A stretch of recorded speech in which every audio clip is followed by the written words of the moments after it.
সুপ্রিয় শিক্ষার্থী, আসসালামু আলাইকুম। আরিফস একাডেমির পক্ষ থেকে তোমাদেরকে জানাই শুভেচ্ছা। আশা করি তোমরা ভালো আছো এবং সুস্থ আছো। আজকে আমি তোমাদের গণিত বইয়ের পৃষ্ঠা নম্বর 19-এর যতগুলো অঙ্ক আছে সবগুলো সমাধান করে দেওয়ার চেষ্টা করব। তাহলে চলো শুরু করা যাক। তাহলে আমরা প্রথমে 1 নম্বরটা দিয়ে শুরু করি। তো দেখো 1 নম্বরে একটি টেনিস বলের মূল্য 24 টাকা, ঠিক আছে। তাহলে একটি টেনিস বলের মূল্য 24 টাকা, ঠিক আছে। এবং একটি ক্রিকেট ব্যাটের মূল্য, তাহলে একটি ক্রিকেট ব্যাটের মূল্য 150 টাকা, ঠিক আছে। এখন বলেছে ক সংখ্যক টেনিস বল, তাহলে ক সংখ্যক টেনিস বল ও একটি ক্রিকেট ব্যাট ক্রয় করে, তাহলে ক সংখ্যক আমি টেনিস বল কিনেছি কত টাকা ধরে, 24 টাকা ধরে, ঠিক আছে। এবং একটি ক্রিকেট ব্যাট, তাহলে একটি ক্রিকেট ব্যাট কিনেছি আমি 150 টাকা দরে, ঠিক আছে। তারপরে কেনার পর দোকানিকে 246 টাকা পরিশোধ করা হলো, ঠিক আছে। তাহলে 246 টাকা দোকানিকে পরিশোধ করা হলো। তো এখন বলছে সমস্যাটি গাণিতিক বাক্যে প্রকাশ করে সমাধান করি, ঠিক আছে। তো ভাইয়া দেখো এখানে দুইটা পয়েন্ট। একটা হচ্ছে আমার দোকানদারের কাছে আমার বিল কত টাকা, দেখো 24 টাকা গুণ ক, মানে ক সংখ্যক বল কিনেছি, তাহলে 24 গুণ ক টাকা, তাহলে বলের দাম, আর হচ্ছে 150 টাকা হচ্ছে আমার ব্যাটের দাম। তাহলে আমার মোট হবে কত, 24 গুণ ক যোগ 150 টাকা হচ্ছে এটা আমার কি মোট বিল, ঠিক আছে। এবং দ্বিতীয় পয়েন্ট হচ্ছে আমি দোকানিকে দিয়েছি কত টাকা, 246 টাকা, তাই না। তাহলে এখন দেখো সমাধান করছি। তো দেখো প্রথমে আমরা লিখবো যে গাণিতিক বাক্যে গাণিতিক বাক্যে বাক্যে প্রকাশ করে পাই, ঠিক আছে। তো দেখো তাহলে আমরা গাণিতিক বাক্যটা কি লিখতে পারি, তাহলে আমার মোট বিল হচ্ছে কত, ক গুণ 24, তাই না। তার কারণ কি আমি ক সংখ্যক বল কিনেছি কত টাকা ধরে, 24 টাকা ধরে, তাই আমার বলের দাম হচ্ছে মোট দাম হচ্ছে ক গুণ 24, ঠিক আছে। এর সাথে কিন্তু আমি আরো একটি জিনিস নিয়েছি, সেটা কি ব্যাট নিয়েছি, কয়টি, একটি। তো একটি ব্যাটের মূল্য আছে 150 টাকা, তাহলে আমি এখানে যোগ চিহ্ন দিয়ে দেবো 150, তাই না। এটা হচ্ছে আমার মোট বিল, ঠিক আছে। এখন সমান চিহ্ন, আর আমরা দিয়েছিলাম দোকানিকে কত টাকা, 246 টাকা, তাই না, 246 টাকা, এটা আমরা এখন দিয়েছি। তো এখন এখান থেকে আমাদেরকে সমাধান করতে বলেছে, ঠিক আছে। কি সমাধান করব, সমাধান করে আমাদেরকে কয়ের মানটা বের করতে হবে, ঠিক আছে। তো দেখো তাহলে আমরা এখানে প্রথমে বা লিখবো, তার কারণ কি এখানে একটা সমান চিহ্ন আছে, তাই এখানে আমরা বাটা লিখে নিলাম, ঠিক আছে। এরপর দেখো আমি বলেছিলাম যে সমান চিহ্নের বাম পাশে যদি প্লাস থাকে তাহলে যোগ চিহ্ন থাকে, তাহলে সমান চিহ্নের ডান পাশে গিয়ে বিয়োগ হয়, তাই না। তো দেখো তাহলে আমরা এটাকে ক গুণ 24টা ঠিক রাখবো, ঠিক আছে। দিয়ে 246, দেখো 150-এর আগে যোগ চিহ্ন আছে, তাহলে সমান চিহ্নের এই পাশে এসে বিয়োগ হয়ে যাবে 150, তাই না, হলো। এরপর দেখো আবার লিখবো বা, ঠিক আছে। তাহলে ক গুণ 24 এটা ঠিক রাখবো, ঠিক আছে, সমান সমান। তাহলে এখন 246 থেকে আমরা 150 বিয়োগ করে দিব, ঠিক আছে। তো দেখো 6 থেকে 0 বাদ দিলে 6 হয়, ঠিক আছে। এরপর দেখো 4 থেকে 5 বাদ দিতে হবে, তাহলে 4 থেকে তো 5 বাদ যায় না, তাই না। তাহলে 4কে আমরা 14 ধরবো, তাহলে 14 থেকে যদি আমি 5 বাদ দিই তাহলে হয় আমাদের 9, হাতে থাকে 1, এই 1কে দিয়ে দিলে হয়ে যাবে 2, তাহলে 2 থেকে 2 বাদ দিলে 0, বামের শূন্যের কোনো দাম নাই, ঠিক আছে। তাহলে দেখো ক গুণ 24 সমান আমরা পেলাম কত, 96, তাই না। এখন দেখো আবার বা চিহ্ন। তো দেখো ভাইয়া আমি এটাও বলেছিলাম এর আগের ক্লাসে যে সমান চিহ্নের বাম পাশে যদি গুণ থাকে তাহলে সমান চিহ্নের ডান পাশে গিয়ে ভাগ হয়ে যায়, ঠিক আছে না। তাহলে আমরা এটা লিখতে পারি ক সমান সমান 96, দেখো 24-এর আগে গুণ চিহ্ন আছে, তাই না। তাহলে 24-এর আগে যেহেতু গুণ চিহ্ন আছে তাহলে এই পাশে এসে কি হয়ে যাবে, ভাগ হয়ে যাবে, তাই না। তাহলে ভাগ 24, তাই না, ঠিক আছে। দেখুন আবার বা সমান বা ক সমান সমান, তাহলে এখন আমাদেরকে 96-কে 24 দ্বারা ভাগ করতে হবে, তাই না। তাহলে দেখো আমরা ভাগ করি এখানে, তাহলে 24 ভাগ হচ্ছে আমাদের 96, তাহলে ভাগ কি করে করতে হয়, এপাশে দুইটা সংখ্যা আছে, আমাদেরকে এপাশেও দুইটা সংখ্যা নিতে হবে। তাহলে দেখো ভাগ যায় অবশ্যই, তাহলে 24কে এমন একটা সংখ্যা দ্বারা গুণ করতে হবে জানে 96 পর্যন্ত যায়।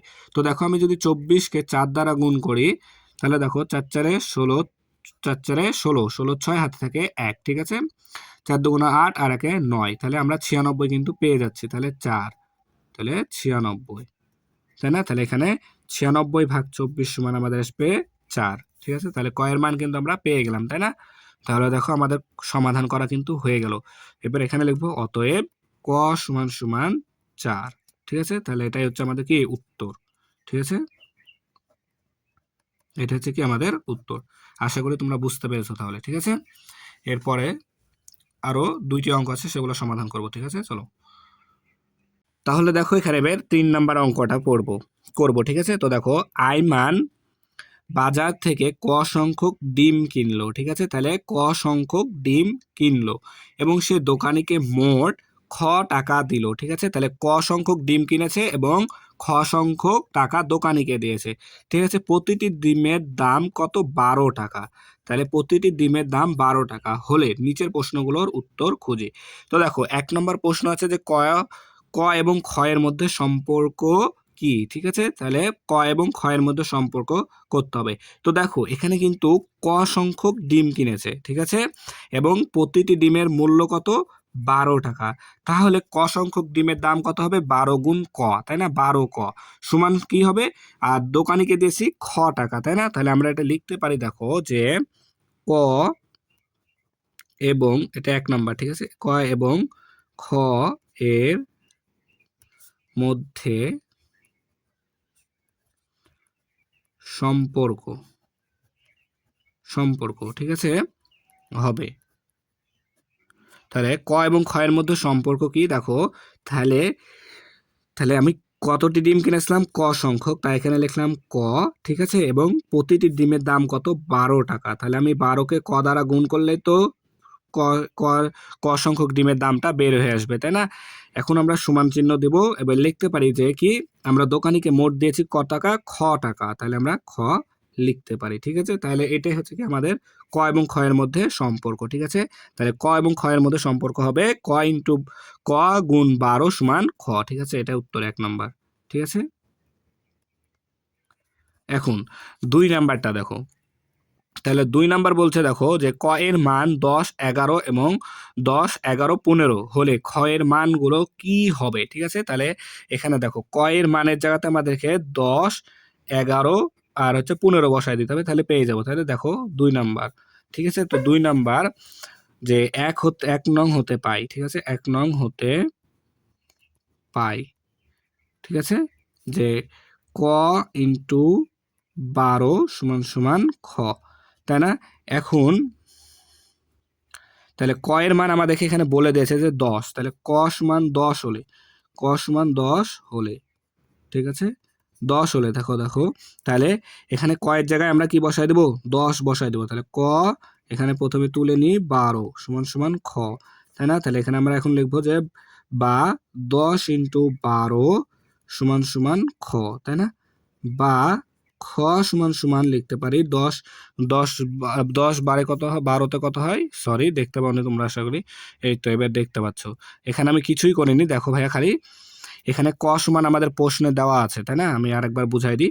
দেখো ক সমান আমাদের এখানে প্রশ্নে দেওয়া আছে 10। ঠিক আছে, তো ক সমান 10 হলে এই যে এটা আমরা এখানে লিখে নিলাম ক ইন্টু 12 সমান খ। ঠিক আছে না? এবং এবার এই ক এর জায়গায় আমরা 10 বসাই দিলাম মানটা, আর ইন্টু 12, 12 থেকে গেল সমান খ। ঠিক আছে, তো আমরা এখন লিখতে পারি খ সমান, তাহলে 12কে যদি 10 দ্বারা গুণ করি তাহলে 10, 12, 120 হয়। ঠিক আছে, তাহলে খ সমান আমাদের কি আসছে? খ সমান আসছে আমাদের 120। ঠিক আছে, এখন দেখো আরো 2টা মান দেওয়া আছে, তাহলে এখানে আবার লিখতে হবে যে ক সমান সমান 11 হলে, 11 হলে। ঠিক আছে, তো দেখো ক সমান 11 হলে ক ইন্টু 12 সমান সমান খ, তাই না? তাহলে বা, তাহলে ক এর জায়গায় 11 বসাই দেবো। ঠিক আছে না? 11 গুণ 12 সমান সমান খ, বা খ সমান সমান, তাহলে 11কে যদি আমি 12 দ্বারা গুণ করি তাহলে কত আসে দেখো, তাহলে 12 গুণ 11। ঠিক আছে, তাহলে 2 একে 2, 1 একে 1, 0, 2 একে 2, 1 একে 1, তাহলে 2, 3, 1, 132। ঠিক আছে, তাহলে খ সমান হচ্ছে 132। অতএব, ঠিক আছে, অতএব খ সমান সমান 132। ঠিক আছে, এরপর দেখো কয়ের আরো একটি মান দেওয়া আছে, তাহলে 15, তাই না? তাহলে আমরা এখানে লিখে দিই যে ক সমান সমান 15 হলে, ঠিক আছে না? ক সমান 15 হলে তাহলে ক ইন্টু 12 সমান সমান খ, তাই না? তাহলে তাহলে কয়ের জায়গায় এখন আমরা 15টা বসাই দেবো, তাহলে 15 গুণ 12 সমান সমান খ, বা খ সমান সমান, তাহলে 15কে এখন 12 দ্বারা গুণ করো, দেখো তাহলে 12 গুণ 15 বা 15 গুণ 12 যা দেবা তাই হবে। তাহলে 5 দুগুণে 10 শূন্য, হাতে থাকে 1, 5 একে 5 আর একে 6, ঠিক আছে? একটা শূন্য নিলাম, 2 একে 2 আর 1 একে 1, ঠিক আছে? তাহলে 0, 6 2 8 আর 1 একে 1, 180, ঠিক আছে? অতএব খ সমান সমান 180, ঠিক আছে না? তাহলে আশা করি তোমরা বুঝতে পেরেছো মানগুলো বের করা, ঠিক আছে? শুধুমাত্র এখানে আমরা কি করলাম, কয়ের জায়গায় যে যে মানগুলো দেওয়া আছে 10, 10, 11, 15 এগুলো বসাই দিলাম আর গুণ করে দিলাম, বাস, তাহলে আমাদের মানটা চলে আসলো, ঠিক আছে? তাহলে আশা করি বুঝতে পেরেছো, ঠিক আছে? তাহলে এবার দেখো 2 নাম্বার একটা প্রশ্ন আছে, ঠিক আছে?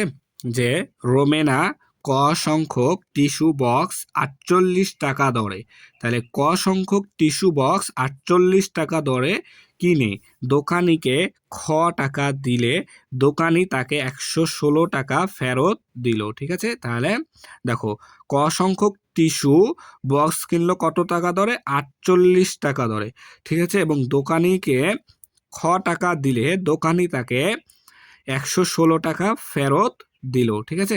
তাহলে এখন আমাদেরকে বলছে দেখো ক ও খ এর মধ্যে সম্পর্ক বের করে লিখি, ঠিক আছে? তাহলে দেখো এটা সমাধান, তাহলে এখানে 1 নম্বরটা দিয়ে নিয়েছিলাম, ঠিক আছে? তো দেখো আমি বুঝাই দিচ্ছি, তো ক সংখ্যক টিস্যু বক্স কিনেছিলাম কিন্তু কত টাকা দরে, 48 টাকা দরে, ঠিক আছে? তাহলে ক সংখ্যক টিস্যু বক্স তাহলে 48 টাকা ধরে, তাহলে ক সংখ্যকের একটি বক্সের দাম যদি 48 টাকা হয় তাহলে ক সংখ্যকের দাম হবে ক গুণ 48 টাকা, ঠিক আছে? সমান সমান দিলাম।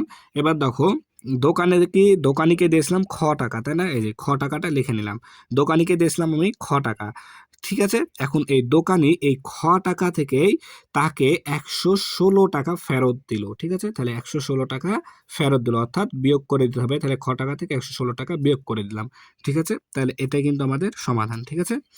এরপর দেখো 2 নাম্বারটা, তো 2 নাম্বারটা বলছে দেখো ক এর মান 5 হলে খ এর মানগুলো নির্ণয় করে, তাহলে ক এর মান 5 হলে, তো দেখো ক এর এখানে 5 বসাই দিলে হয়ে যাবে, তো আমরা প্রথমে লিখবো যে 1 নং হতে পাই, ঠিক আছে? তো 1 নং হতে পাই যে এই সম্পর্কটা এটা লিখে নেব যে ক গুণ 48 সমান সমান খ মাইনাস অর্থাৎ বিয়োগ 116, ঠিক আছে? এখন দেখো ক এর মান 5 হলে বলেই দিয়েছে প্রশ্নে, তাহলে ক এর জায়গায় আমরা 5 বসাই দিব, তাই না?